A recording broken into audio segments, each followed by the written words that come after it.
Die Lage der Wohnung ist gut, doch die Wände sind dünn und die Nachbarn recht laut. Nun endet mein Mietvertrag, aber bevor ich ausziehe, nehme ich noch mal ein paar Eindrücke auf.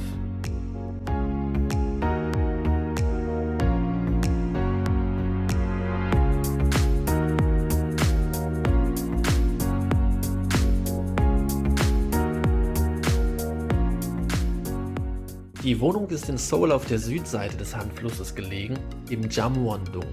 Mit der Lage war ich eigentlich immer sehr zufrieden, denn sowohl die U-Bahn-Station Shinsa als auch Nonyeonyeok sind fußläufig so in 5 bis 10 Minuten erreichbar. Außerdem kann ich die Busse auf der Gangnam-daero nehmen, in der einen Richtung zum Gangnam Business District und meiner Sprachschule, in der anderen Richtung zur Nordseite Seouls und mein Büro. Und die Garusu-gil ist bekannt für Cafés, Restaurants und Shoppingmöglichkeiten. So, die Wohnung ist zwar möbliert, mit rund 35 Quadratmetern aber auch nicht allzu groß. Dennoch war die Kaution über 7.000 €, was aber nicht unüblich ist in Korea.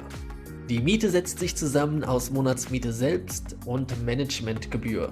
Dazu kam am Anfang noch eine Vermittlungsgebühr und am Ende eine Reinigungsgebühr. Die habe ich hier beide auf einen Monat runtergerechnet.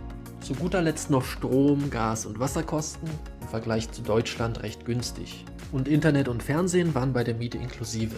So sind es dann also insgesamt rund 1.200 € pro Monat. Einen Schlüssel für die Wohnung gibt es nicht. Um reinzukommen, gebe ich einen PIN-Code ein. Das ist hier so üblich und bei moderneren Wohnungen werden inzwischen sogar vermehrt biometrische Scanner eingesetzt. In Deutschland hingegen habe ich bislang immer nur das klassische Schloss mit Schlüssel gesehen. Auch üblich in Korea ist der Eingangsbereich zum Schuhe ausziehen, mit passendem integrierten Schuhschrank. Diese Wohnung hat einen Zentralschalter zum Ausschalten von allen Lichtern in der Wohnung. Sehr praktisch und Sachen wie die Waschmaschine oder generell die Steckdosen sind davon nicht betroffen. In meinem Eingangsbereich ist außerdem der Stromkasten, interessanterweise mit einem Bild vom World Trade Center, meine Mülleimer für die Mülltrennung, Spielekonsole und Pflanze und dann die Fernsehbank mit Fernseher. Da die Wohnung weitestgehend möbliert vermietet wird, waren die beide schon in der Wohnung, als ich eingezogen bin.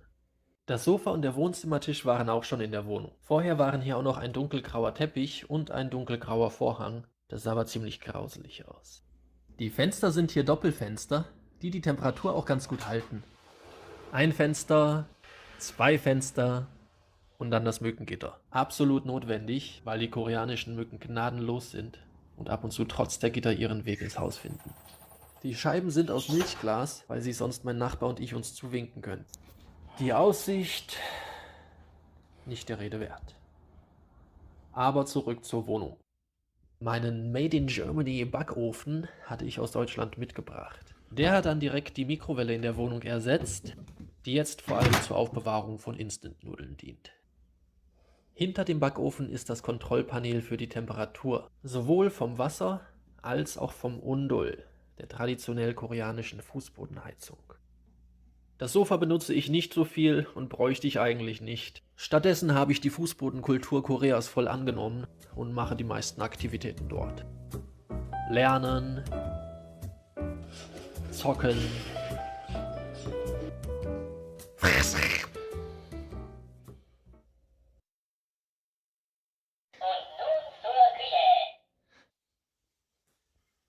Die Küche hat eine integrierte Waschmaschine, ist aber insgesamt recht klein und bietet nicht genug Platz für mein ganzes Geschirr. Der Elektroherd war aber okay und fast genauso wie der Herd in meiner Wohnung in Deutschland.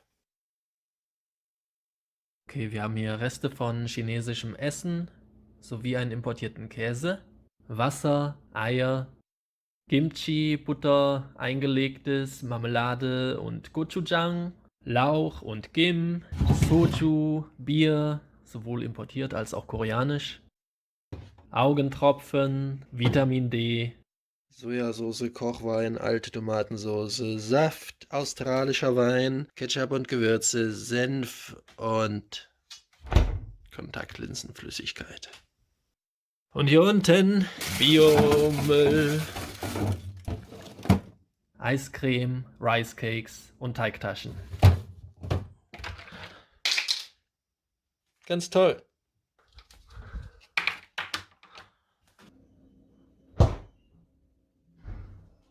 Und nun zum Badezimmer.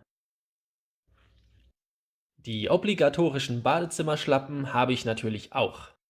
Das Badezimmer bietet alles in einem, ohne Abtrennung. Dusche, Waschbecken und Toilette, einen Spiegelschrank mit meinem Hygienekram, einen Handtuchhalter und ein Regal für Shampoo und Duschgel. Wenn ich mit Familie oder Freunden einen Wohnungsrundgang per Videoanruf mache, kommen im Badezimmer stets die gleichen Fragen. Tja, dann steht doch alles unter Wasser, wenn du geduscht hast, oder? Allerdings, daher die Schlappen. Aber es trocknet dann in der Regel recht fix weg. Okay. Und das Klopapier wird nicht nass, oder was? Nee, das bleibt eigentlich trocken. Es ist weit genug weg von der Dusche. Und da hängt dann meistens auch das Handtuch drüber. Ach, aber schimmelt das da nicht? Da ist sogar kein Fenster. Jo, dafür gibt es diese Lüftung in der Decke. Die funktioniert auch ganz gut. Allerdings wurden hier die Türrahmen ziemlich stümperhaft eingebaut, praktisch ohne die Folie vorm Einbauen abzuziehen. Daher fängt das hier so ganz allmählich an, ein bisschen zu modern. Okay.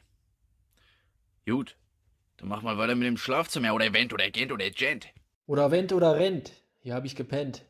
Meine Schlafzimmereinrichtung halte ich simpel, ohne zu viele Möbel oder Krimskrams.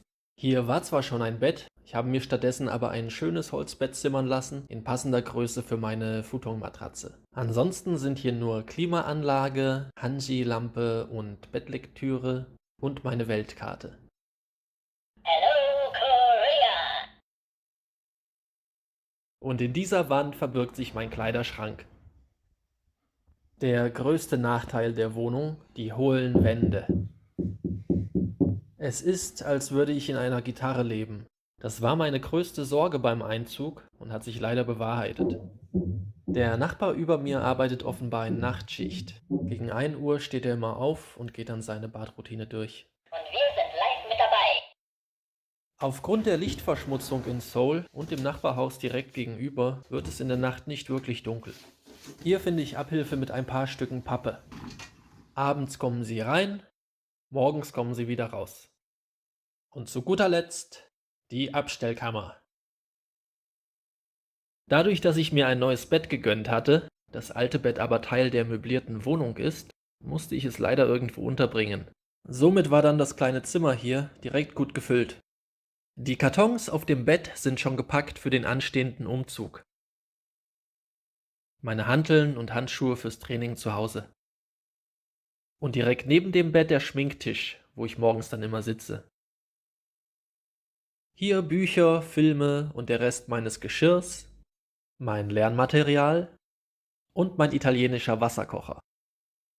Und hinter diesem Fenster verbirgt sich mein Gewächshaus. Jeden Morgen betrachte ich den Fortschritt meiner Zwiebeln.